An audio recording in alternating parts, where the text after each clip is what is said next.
लो, अब भारत सरकार द्वारा डेट आ गया है डायरेक्ट सेलिंग कंपनियों को बंद करने का, और वो डेट है 21 जुलाई। और 21 जुलाई भी आ गया, लेकिन इसमें सभी कंपनियां बंद नहीं होंगी। अब देखना ये है कि इसमें कौन कौन सी कंपनियां बंद होती हैं।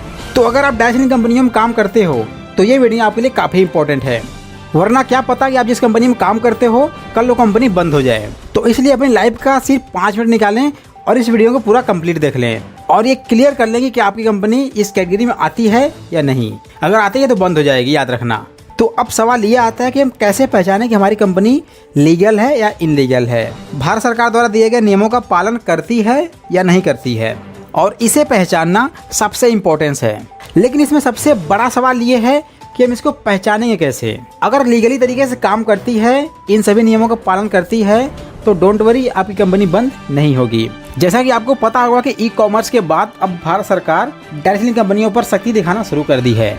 आप चाहें तो इन सभी पॉइंट्स को नोट कर सकते हैं, क्योंकि ये काफ़ी इंपॉर्टेंट है। नए नियम में डायरेक्ट सेलिंग कंपनियों को पिरामिड बनाने की स्कीम नहीं होगी, यानी कि जो कंपनियां पिरामिड टाइप की काम करती थी अब वो नहीं चल पाएंगी। मतलब बिना प्रोडक्ट दिए सिर्फ लोगों को ज्वाइनिंग करवाओ और पैसे सर्कुलेट करते रहो, और ऊपर वाला कमाता रहेगा, नीचे वाले का पता नहीं।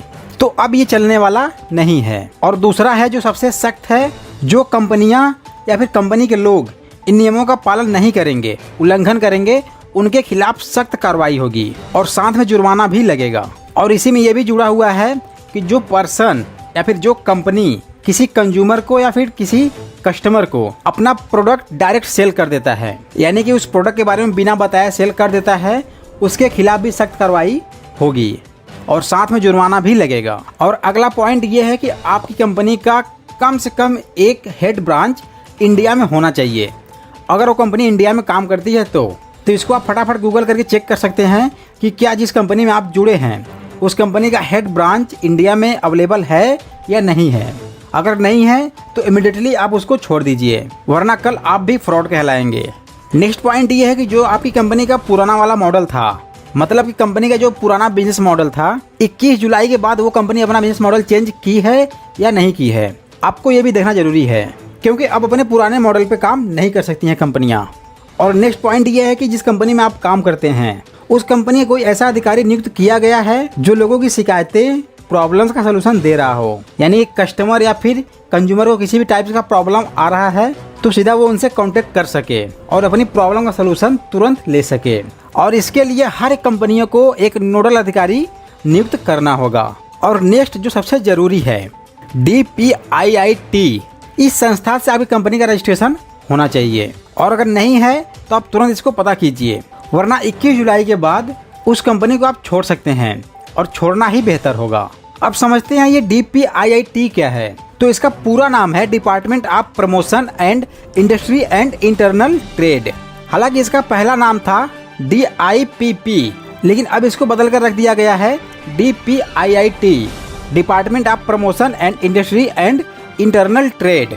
इसके मुताबिक वाणिज्य और उद्योग मंत्रालय के तहत काम करने वाला DPIIT आंतरिक व्यापार के संवर्धन से जुड़े मुद्दों को देखेगा, और जो कि इसके पहले आंतरिक व्यापार को उपभोक्ता मामलों का मंत्रालय देखता था। लेकिन अब कॉमर्शियल इंडस्ट्री टाइप के बिजनेस को या फिर कंपनी को या डायरेक्ट सेलिंग कंपनियों को DPIIT देखेगा। तो अब सिर्फ वही कंपनियां काम कर सकती हैं जो इन नियमों का पालन करेंगी और जिनके पास DPIIT का रजिस्ट्रेशन नंबर होगा। तो किसी कंपनी में अगर आप ज्वाइन कर लिए हैं या फिर करने वाले हैं तो उस कंपनी के ओनर से या फिर उस कंपनी के मेंबर से या फिर जो आपके अपलाइन हैं, जो आपके स्पॉन्सर हैं, आप उनसे पूछें कि क्या आपकी कंपनी का DPIIT रजिस्ट्रेशन नंबर है या नहीं है 21 जुलाई के बाद, क्योंकि ये 21 जुलाई को अपडेट हो जाएगा।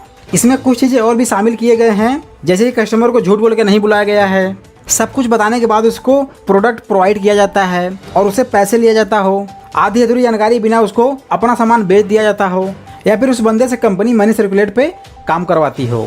तो अब ये सब चलने वाला बिल्कुल नहीं है, क्योंकि अब इसमें भारत सरकार भी सख्ती दिखाना शुरू कर दी है।